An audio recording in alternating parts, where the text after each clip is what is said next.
Daf Yomi Chulin Ayin Vav, the controversy regarding the Tzomet Hagidin. One goes ahead and purchases chicken.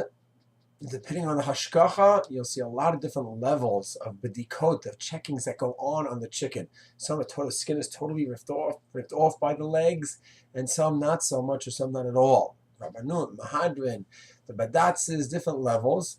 A lot of it goes back to our Gemara. In Ayin Vav in Chulin, the Gemara talks about the Tzomet Hagidim.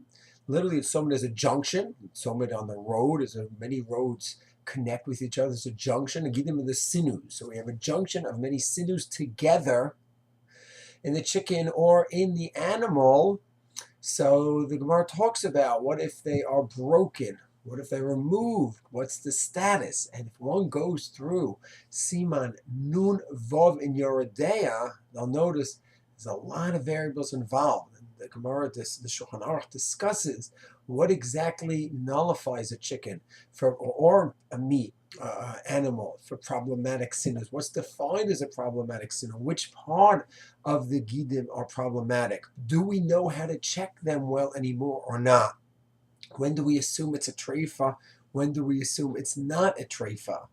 So if one goes to the siman, you'll see right away it's a complicated sugya, and a complicated sugya from the Gemara's times down to the Shulchan Aruch 500 years ago, and then we add on a lot of new variables, namely how they are handled, how they are transferred, what kind of shots they are given. To those shots, does the handling of the chicken, the delivery of the chicken, does that affect the Tzomet Hagidim? Where already we see from the Gemara and the Shulchan Aruch that this is a delicate area. Now that they're handled, or some would say mishandled or manhandled, so then we have to review this and say, well, do we need more checking? Do you need to actually open up the skin and feel all the sinews out? You need to have a whole line of shoktim and bodeks and people checking more than was done hundreds of years ago, because already it's a complicated sugya that became even more complicated.